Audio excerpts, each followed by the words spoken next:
Hi there, and welcome on the journey to transform culture. I'm Steve, and today I'll be guiding our discussion. Well, folks, I hope you're having a fantastic day and an even better week. Today, we're going to talk a little bit about what you believe you create. I know, right? Makes you think.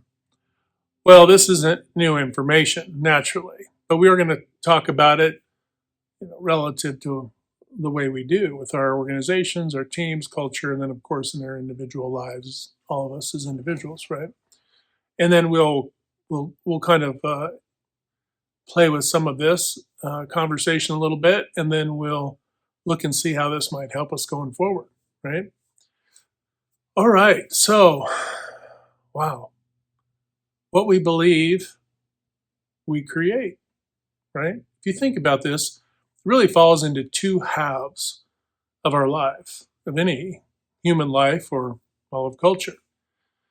On the good half, right? Hey, I believe something good is coming. I'm hopeful and positive, and then something good and positive comes, right? you can say it's a delusion or a self-fulfilling prophecy, but whatever. There's the positive side of this is the core essence of it though, right? And then the negative side, which would be, well, so and so is always this way and they're always going to be this way, right? There's this, you could say that pessimism and lack of hope, really it's just the opposite versions of the same thing, right? One, that the possible is possible, right? And the other side, that it's impossible, it can never be achieved, that'll never work, right? Now, you can look at this in your organizations and already go, oh, yes, there is a person or people who are coming to mind on either side of the extremes of this perspective. And then there are those kind of in the middle who are a healthy dose or a healthy mix. What's healthy? Who knows, right? But we'll say, I guess you could say, an expected mix of a little of both. Probably more either split or a little more positive than negative, right? They're trying really hard to be positive and trying to be open to the possible, but at the same time, they're uh, constantly fighting off the reinforced negative things, right? And some of that too is externalized. When we internalize the external, right? So things that are going on the outside of us as individuals, and then we internalize that. Well, these folks over here are, doing this, this, and this, and then you internalize that. Geez, it just makes you wonder. I mean, a mystery that hate develops as it can in so many folks based on what you see on the news, what you read and what people once read in the newspaper, what you see online, right? So that's another aspect of this. What's shaping our beliefs? If you believe X, then Y. If you believe Y, then Z. If you believe 1, then 2. If you believe 2, then 3. There is an obvious pattern, right? And uh, a pattern that can be manipulated. Let's just call it what it is, folks. There are entities out there that are trying to manipulate your beliefs. And by manipulating your beliefs, they create what? Fear. And then what? Reinforce that fear with more layering, layering, layering. So they clearly understand that by affecting your beliefs, it affects what you will or won't be able to create, right? So while we can say on the positive side, right, we can say, oh, well, I'm optimistic and hopeful for everyone. I believe everybody has, we can have an optimistic and positive, possible outlook on life and toward other people, which I tend to fall into that camp. We can also say that the converse is also true, right? The converse of the possible and the good is also true. That if I believe the worst of a certain group, a certain type, right? A certain beliefs, other belief systems, right? This is where it also gets chippy because you have people who believe, we'll say the optimistic, the optimist, right, versus the pessimist, right? Both are correct. And why is that? Because both are manifesting, they're creating their own reality. One is creating the reality um, by their focus, and the other one's creating the reality by their focus, right? Doubt is a belief. Now you think about the layers of things as us as individuals, and you say, okay, how are you mentored? Say by your parents and peers and your teachers and your yada yada, all the things, right? Give your church, all the stuff, right? Local community groups that you're involved with, all the things. How you developed through those can also be a factor, right? The conditioning. How are we conditioned? Were we conditioned to believe that we could create, manifest, right? And that our belief system actually helps us to manifest the good outcomes.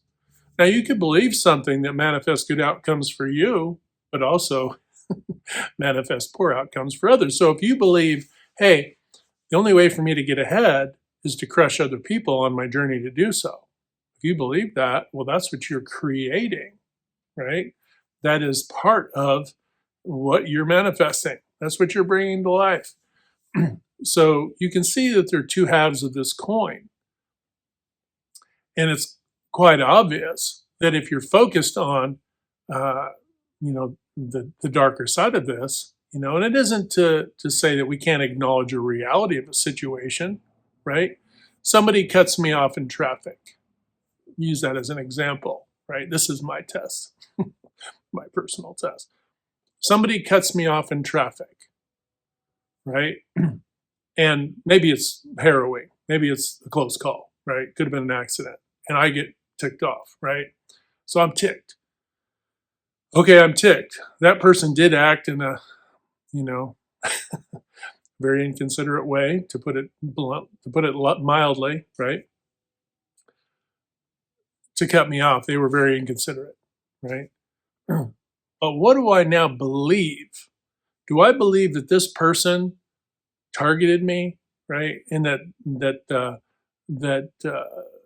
they targeted me because they didn't like my vehicle, or because of this, or because of that? Or do I believe, or on the darker side of that coin, as I was talking about earlier, do I believe that there's nefariousness and all the things, right? Do I let things? Am I now looking at who is the driver? Was it a man? Was it a woman? Etc. Right? Am I now making a judgment? Was it a young person? Right? A young person, an old person, whatever.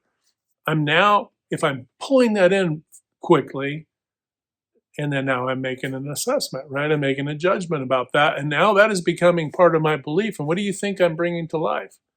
I'm manifesting that. Now, you can control this, right? You can control that belief system. You can say, okay, what's easier for me to do all that, or to fight that off, really, because of conditioning, because obviously we pick up things from, all the people in our lives throughout, the age and beyond. And so we can pick up some bad habits, right? Or I can realize this when it happens and go, what's more practical here? I can say, this person's clearly got something broken in their world, right? There's a redeemability here. They screwed up. They know they screwed up. They do need to be accountable. Keep it logical. Don't let it get into the emotions, because that's another thing. When it gets into your emotions, your belief systems can be activated very quickly, right? There can be this bonding of reinforcement there with the emotions.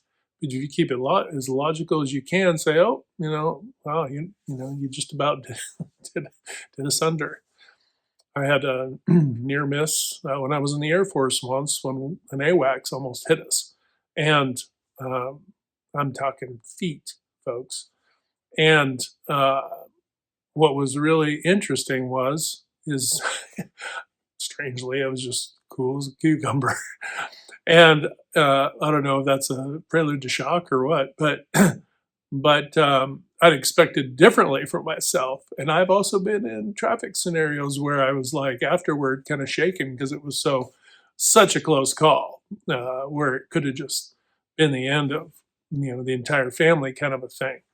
So and this happens and that's tragic, right? But when I start making judgment calls, and when I start allowing that stuff to sift in and bypassing my logic brain, right, then I'm more apt to what? Inculcate that into my belief system now. And then that belief system now is projected upon everything else. And now, this is where you get, oh, they're out to get me, or, this whole stuff. Well, really? Are they out to get you? They may have ill will. And there may be folks manifesting negative, ill will things towards you. I guess that's what people call witchcraft, right? They're trying to manipulate energy towards you. Kind of the opposite of what people are doing, hopefully, when they pray for good things and enlightened things and forgiveness and all those things, right? It's kind of the opposites. Same thing, folks. Two sides of the same coin. You're essentially manifesting, right? The kingdom was in you. You are manifesting the outcome, irrespective of whether that's a good thing or whether that's a bad thing, relative to what we're talking about. Now, when we're talking about organizations, now let's talk about where, two rocks collide kind of a thing. Imagine now if we're using the 80-20 rule. So that's like the third interruption I've had trying to do this video. Now, before I move on to the two rocks thing. Now, the interruption thing. What is more apt for me to believe? That some imaginary force out there is thwarting my ability to get this done? It's potentially possible, right? Because if we're talking about folks who are manifesting things, yeah, there might be folks who are manifesting disruption into your life, right? And if they believe that, then they try to bring that about, right? Complete waste of productive energy, right? Complete waste of, definitely a divisive, divisionary approach to life, right? But on the other hand, let's talk about the two rocks colliding. So you might have in an organization where, and I'll use all organizations, that way we can keep the pool large, right? Let's say, using the 80-20 rule, 20% of leaders and owners and so forth believe that the workforce is essentially lazy, right? And 20% of the workforce, right, using all of the workforce, believe that leaders and owners are greedy and would do whatever they could to take advantage of the workforce, right? Both are correct in this instance, not because there is that's actually occurring, but because of their belief. They're manifesting that from each other, right? Now, what does this fall into? Falls into a little bit of the 80-20 rule, right? So you have, and if we're talking about 100%, you're talking about 20% at the one end, and then 20% at the other end. Now, then that falls in, and these are interesting numbers, folks, because if you're using the 80-20 rule, generally, right, and you're saying, okay, these forces are what are colliding it, and these are basically non-productive. These end up being non-productive forces within an organization. Now, we also can't say every organization. We can't say this hard and fast. But for general conversation, if we were talking about every organization, that's how it would break out, right? It's also true that maybe we say 20% of the organizations out there, right? Or 20% of the workforce, of the total workforce out there, right? So either way, whether it's the micro or the macro, we're essentially having the same conversation about the same thing. But those two forces are creating a non-productive. Now, what's interesting is if you take that 100% and you subtract the two 20s now, 80-20 rule, but now we're talking about two 20s coming from each end, and you take that 40 and subtract it from the 100, what do we end up with? We end up with 60. not too ironic, folks, that this is essentially the number of our effectiveness right now in the United States. Shocker, right? Who's carrying the load? The folks in the middle who are just trying to fend off negative forces and trying to be positive and trying to, to be optimistic and positive and being absolutely hopeful and positive, accepting and open to the possibility and growth and all those good things, right? That 60% are the ones holding it down. Now, it's also funny too is this falls into the 60-40 rule, which is essentially that 60% of, we'll just say your workforce, just keep it simple. 60% of your workforce essentially is being consistent, getting it done, showing up every day, yada yada, right? So that's what we know is occurring if your effectiveness is around 60. That kind of aligns with these other numbers, folks. Now, so let's imagine now back to the 220s at either end. We have a 60 in the middle, 220s at either end. So what does that mean? Well, that essentially means that, and I'll fall back to this, there's 40% opportunity to improve any organization, total of 40%, generally speaking, okay? 40%. Now, we are affected by our environment, right? Economic forces and other forces, right? So out of that 40, let's lop 10 off and say, hey, we all are fighting the good fight, headwinds do blow at times and so on, right? So, and then we'll narrow that to 30. Well, we narrow that to 30, so we subtract that from 100, that gives us 70. Huh, interesting. That falls into the reported numbers, right? The reported numbers, right? Not the, the reported numbers using all the gimmicks and all the layoffs and just all the stuff, right? The benefits, misreporting of capacity and all these things, or not reporting capacity, and all these things that show effectiveness to be higher than it is. When you lop that 10% off, it gets us to a 70, which is very fascinating. We're right in line with that reported number. Now, let's say what's a good target for us? Now, I will tell you, many moons ago, more than a decade ago, well, yeah, decade and a half ago-ish, I had this intuitive thing because I tend to be an analytical person, as you probably could tell over time. And the number that popped in my head was any organization can improve 19% every year. Okay? Now, 19%. Now, what is that? We had 40%. It's just slightly less than half. So we're really talking about improving to setting a target, right? At 79% effectiveness, right? 79%. You're already probably hitting around 60. The numbers are being skewed in your counting and all those things. I don't care about that. I'm talking about actual effectiveness, folks. If you're hitting right around 60, bump that up 19. If it was exactly 60, we'd be at 79. If you're riding high in the saddle and you're at 70, well, then that's going to be 89 for you, right? And if you were hitting 70, 89 should be an achievable target, 19 more percent, right? And then the next year, the same thing. Now, what does that mean? How does that break out? Well, there's a few ways you can break that out. You could divvy up 6% to either 20, right? 20% of the field, and 6%, right? 6% from the other side, and one of them has to bear that 7%, right? So either way, whoever gets the 7 doesn't really matter. The point is that how do you achieve that now? Well, for that struggling workforce, you want to reduce turnover. So now your focus becomes about engagement and doing all the things to improve culture, to reduce losing and having constant turnover, right? Or higher levels of turnover, right?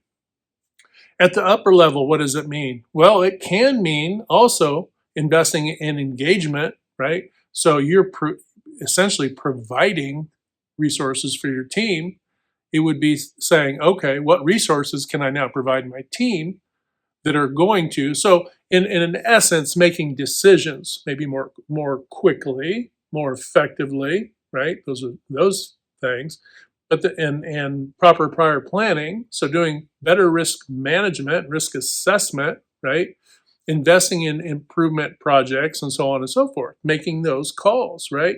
And those investments translate down to that middle 60, right? And now we improve and make the flow of work uh, more seamless, right? We essentially reduce the variability, right? Take the kinks out and remove as many constraints as we possibly can to keep the workflow moving properly, right? So you can see that when we tackle this, when we break it up into chunks like that, then we can repeat that every year. And the reason why is because what's 6%, right? What's 6% less turnover than the turnover you have now, right? What's 7% more productivity than the productivity you have now? And that could also be a quality thing too, right? So we're not just, I say productivity, but we're really talking about how effective our productivity is, right? In total. And then the same way on top, right? It might be coming up with ways to better manage our resources, right? There may be things we need, and then there's things we don't need, right? Oh, well, we're maintaining this warehouse over here because it's property that we have, and then I got to send people over, wasted admin, wasted, non value added things, right? How much of this non-value add can we prevent from disrupting and negatively affecting the folks who are getting the work done, right? Now, obviously, you don't want to have a 20% of the workforce who's not performing to their highest, who are manifesting negative outcomes because they believe there's a nefarious intent from leadership and vice versa with leadership toward the workforce. Right? Obviously, you want to improve that, but folks, we're probably never going to completely eliminate that. And in some regards, this actually serves as a lesson. If you can see this in your organization, you will never be able to unsee it. And once you're never able to unsee it, that is an opportunity rather than saying, oh, well, this is just hideous. This is awful. These people are this and there's toxic. Hey, just quit wasting your time judging them, because what you're doing is now you're manifesting that. You're manifesting that. If there was a hint of it, you're manifesting it in full force. If there is a fair amount of it, again, you're manifesting it in full force. You're giving it way more credit and letting it take way more energy than it should out of you to even worry or be concerned. And if you're in that, people showing up, getting the work done, carrying the load, right? If you're in that group, you need to realize this, that you're manifest what you're focused on. And if you're focused, even you, if you're focused on the folks who aren't, say carrying their weight, and who aren't, who are essentially the ones who are not stepping up their game, right? Like you may be. If you are also falling into the trap to say, well, these folks will never improve and this always happens, and then guess what you're becoming? You're allowing yourself to slide into that group. So even if those folks weren't there and they, because of turnover, were gone, some of them, guess what? Your attitude, attitude and your beliefs are, locked, intertwined, right? Your attitude starts to pull you adrift down into that hole.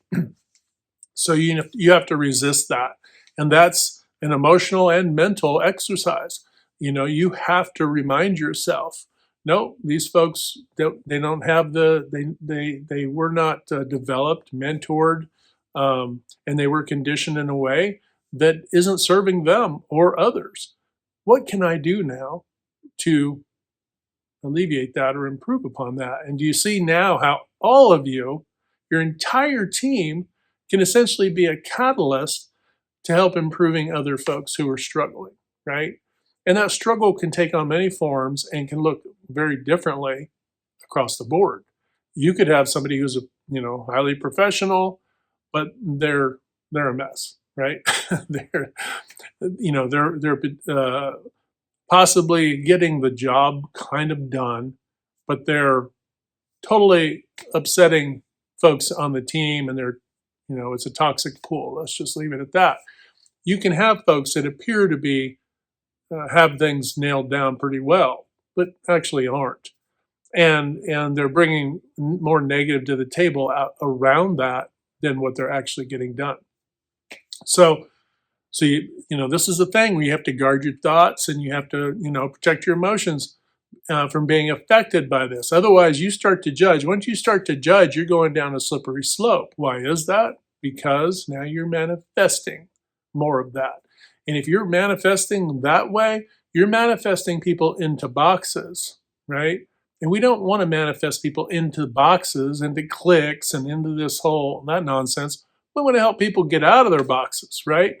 We want to become one team. And the way to become a cohesive team is to, over time, eliminate this silliness that does occur, right? We know it occurs.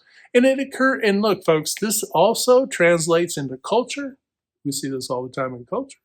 And we're fighting that fight within ourselves, right? There's always going to be the fight to go, hey, be hopeful and optimistic. And then you might have a day, whatever the math works out for you. For some, it might be a week, a few days, a day, whatever it is. You might have a bad day where you just weren't your best self, right? And you're not happy about it. But then you turn around and judge that. And now you're what? Now you are manifesting more of that behavior, or not. Even doubt, fear, and guilt, right? Falls into the same bucket, folks. You start to, if you can't forgive yourself, can you truly forgive others? I mean, that's the ultimate question on that front when it comes to us individually. And if we can't forgive ourselves, what are we doing? We're manifesting more negative and more difficulty into our life. Because why? Somewhere deep down, we think we deserve this. We deserve this kind of treatment, or that kind of this, or that kind of that, whatever. And it might, whatever negative, right? We believe that we deserve some negative outcome because of something, right? Isn't it true that it's possible that you were short-sighted, that you just didn't have all the facts, that you didn't, is it possible? Not to make excuses. If you did and you did a thing, well, you know what? I screwed up. Owning it. This is why owning it, folks, it doesn't matter what level you are. It doesn't matter in an organization, it doesn't matter individually, culturally. If you can't own it, if you can't own that you've fallen into these traps as an individual, and you can't own that you've fallen into these traps, as teams, right? If you can't own it, then you'll never be able to heal it. You just absolutely can't. You cannot heal what you will not own. And it might be that you're not owning something over here in your world, and the result of that is something over here that's manifesting that's not good for you, or the outcome is negative, right?